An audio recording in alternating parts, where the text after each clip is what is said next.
versículo 24, 25 e o 26 e o 27.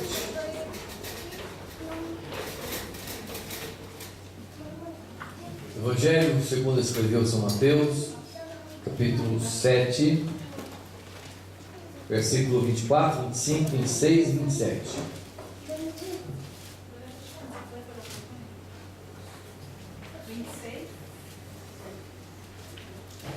A partir do versículo 24, do capítulo 7 de Mateus, leiamos, pois, então o texto. Todo aquele, pois, que escuta estas minhas palavras e as pratica, assemelhá-lo-ei ao homem prudente que edificou a sua casa sobre a rocha. E desceu a chuva, e correram rios, e assopraram ventos, e combateram aquela casa, e não caiu, porque estava edificada sobre a rocha. Aquele, pois, que ouve as minhas palavras e não as cumpre, compará-lo-ei ao homem insensato, que edificou a sua casa sobre a areia. E desceu a chuva, e correram rios, e sopraram ventos, e combateram aquela casa, e caiu, e foi grande a sua queda. Senhor Deus, uma vez mais estamos diante de Ti, Senhor. Ajuda-nos nesta noite, Pai, para que a Tua palavra encontre guarida nos nossos corações. Toda distração, Senhor, repreenda agora em nome de Jesus. Que possamos compreender a Tua palavra.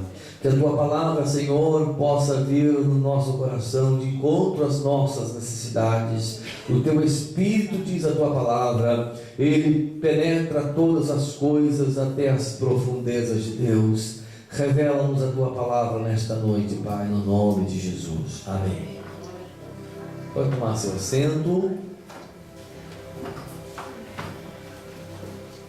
Meus irmãos, Jesus Cristo, nas suas ministrações, Ele falou de muitos assuntos, de muitos temas. Ele trata aqui no capítulo 6, no capítulo 7, Ele fala no capítulo 6 acerca das nossas ansiedades, a ansiedade do ser humano, o quanto nós somos ansiosos por alcançar alguma coisa, o quanto nós ficamos ansiosos quando estamos aguardando alguma coisa. A ansiedade, ela faz parte da nossa natureza. E Jesus, ensinando os seus discípulos e também a multidão que estava ali reunida, que estava preocupada por causa das dificuldades da época. Não havia segurança social naquela época. Uma viúva que perdesse o seu filho, ela estava mesmo numa situação muito difícil.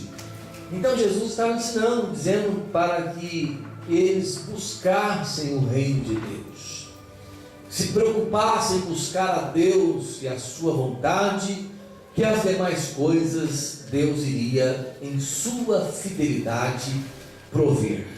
E Ele diz: buscai em primeiro lugar o reino de Deus, e as demais coisas vos serão acrescentadas. Jesus estava dizendo para eles pensar nas coisas que são de cima. Com essa expressão, Jesus não estava dizendo a eles que eles não precisavam trabalhar, que eles não precisavam estudar.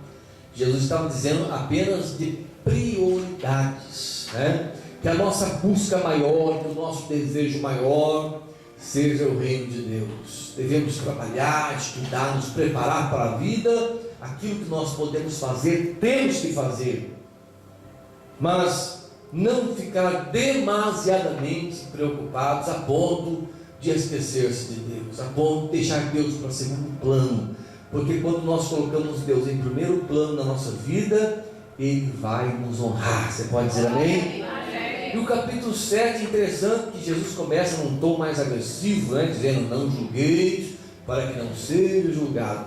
Na igreja ou naquela congregação, certamente, ou no meio daquele povo, estava havendo alguns problemas de ordem social, ou algumas dificuldades de relacionamento, porque alguém olhava para uma viúva desamparada e dizia: a maldição está sobre ela.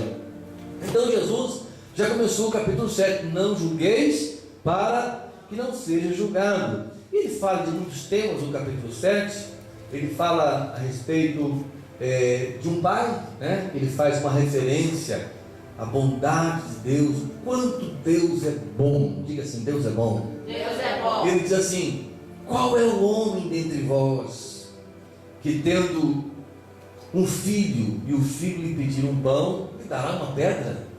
Ou se pedir um peixe, lhe dará uma serpente? Ou se pedir um ovo, lhe dará um escorpião?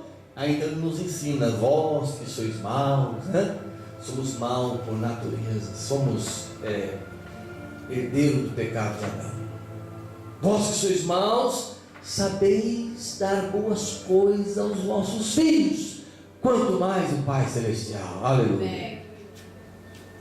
Ele fala também de um outro assunto interessante, acerca da porta, né? A porta estreita. Jesus está fazendo referência ao caminho do céu. Ele está dizendo assim: muito poucas pessoas encontram o caminho, porque o caminho é apertado, o caminho é estreito, e para se entrar lá tem que deixar muitas bagagens. E ele diz: entrai pela porta estreita, porque larga é a porta, espaçoso o caminho que conduz à perdição, e muitos são os que entram por ela. E no outro texto Jesus diz assim: eu sou a porta. Na verdade, irmãos, a porta estreita não é que seja difícil entrar por ela. A aparência da porta pode gerar indisposição em alguém de entrar por ela, porque esta porta, ela tem logo na entrada dizendo que você tem que ser um ser, ou tem que procurar viver de forma espiritual. E a gente pensa: não, mas é tão bom, né? As demais coisas, é difícil, eu não posso, eu não consigo. Mas no dia que você provar dessa porta, aleluia, quando você entra pela porta meio ressabiado, mas quando você entrar pela porta, irmão, você vai lá de cara com Jesus, o autor da vida, aleluia, o príncipe da paz, aquele, irmãos, que pode preencher o vazio que há dentro da nossa alma. Eu era um jovem, há alguns anos, muitos anos atrás, um jovem que conhecia a palavra, bem assim por cima, superficialmente. Fui criado num lar cristão, mas era religioso e tinha um vazio no meu coração. Deixei a igreja e fui para o mundo preencher o vazio. Nada do mundo pôde preencher o vazio no meu coração. E todo ser humano tem um vazio no coração. E alguém pensa assim: se eu ganhar na Totó, eu vou preencher o vazio. Aí ganha, a família vira uma bagunça, como aconteceu em Portugal. O casal ganhou 80 milhões de euros. Quanto dinheiro, né? Depois eles deram a entrevista no jornal e falaram que tiveram que mudar, perderam a paz, as pessoas ligando, os parentes descobriram, soltou prego. Tanto não se viu mais falar neles. No Brasil, quantos casos conhecemos de pessoas que ganharam muito dinheiro e a vida virou um inferno, a família se dividiu, tornou um caos. O dinheiro, irmãos, ele resolve muitas coisas, sim ou não? Ajuda muito, mas não é tudo, irmãos. Mais vale se viver com pouco e ter Deus do que ter muito dinheiro e não ter Deus. Quem tem Jesus, quem tem tudo. Quem não tem Jesus, não tem nada. Aleluia. Porque Jesus, irmãos, a Adriana não é nada boba. Ela descobriu, quando ela me conheceu, que meu pai era rico na casa, milionário, arquimilionário. Aí ela falou assim: eu vou casar com ele. Depois tornou-se pai dela também, né? Deus é rico, irmão. Ele tem o céu para nós. Aleluia. Mas não é desse texto que eu quero falar, irmãos. Eu quero falar da pedra. Diga lá: pedra. Pedra. Mas vamos chegar lá. E Jesus começa a dizer muitas coisas acerca de falsos profetas, e pediu e nos ensinou a identificar falsos profetas. Ele diz: pelos seus frutos os conhecereis. E depois ele chega no versículo Antônio 24. Ele diz: quem ouve as minhas palavras e as pratica, Assemelhá-lo-ei ao homem prudente que edificou a sua casa sobre a rocha, sopraram os ventos, correram os rios, desceram a chuva e combateram contra aquela casa, e ela não caiu, porque estava sobre a rocha. Deixa eu nos falar um pouco sobre a pedra, sobre a rocha. Moisés estava no deserto, mas com um povo, com 3 milhões de pessoas aproximadamente. O povo teve sede. Deus falou assim: toque ou fale com a pedra, e ela vai dar água para o povo. Moisés toca na pedra 2 vezes e sai água fresca, e o povo mata a sede. E lá no livro de Coríntios, na primeira epístola, capítulo 10, versículo 4, diz que a pedra que eles bebiam, a pedra era espiritual, e diz que a pedra era Cristo. Lá no livro de Salmos 118, versículo 22, diz: a pedra que os edificadores rejeitaram tornou-se a principal pedra de esquina. Eu estive lá em Israel, tivemos uma pequena aula lá no Filipe com um rabino judeu convertido ao cristianismo. Tem um judeu ortodoxo que ainda está esperando o Messias, né? Mas nós tivemos esta matéria da pedra com um rabino convertido ao cristianismo. Ele nos ensinou o valor da pedra, o arco, a pedra angular, é aquela que vai no meio, ela que sustenta as demais pedras, é a principal pedra angular. Depois ele nos mostrou a pedra de esquina no templo. Tem aquela pedra, ela pega o lado de lá e o lado de cá, é a maior pedra, é a que sustenta, é a que começa a construção através daquela pedra. Nós começamos a entender o valor dessa pedra, que sustenta, que dá sustentação. A pedra de esquina, a pedra angular, a principal pedra de esquina. Quando Jesus enviou os discípulos para uma missão, para que eles fossem pregar o Evangelho nas aldeias, nas vilas, nas cidades, quando eles retornaram, Jesus pergunta: o que o povo está dizendo a meu respeito? E cada um tem uma versão. Estão dizendo que tu és Elias, outros dizem que tu és Jeremias, outros dizem que tu és um profeta, ou um profeta que reencarnou vida está entre nós. E Pedro diz: tu és o Cristo, o Filho do Deus vivo. Aí Jesus olhou para ele e falou: Pedro, não foi a carne e nem o sangue, isso não veio de você, Pedro, isso é a revelação de Deus. E ele fala: sobre essa tua revelação, essa tua palavra, eu vou edificar a minha igreja. Ele está falando da pedra, ele era a pedra. O que é que diz Pedro no capítulo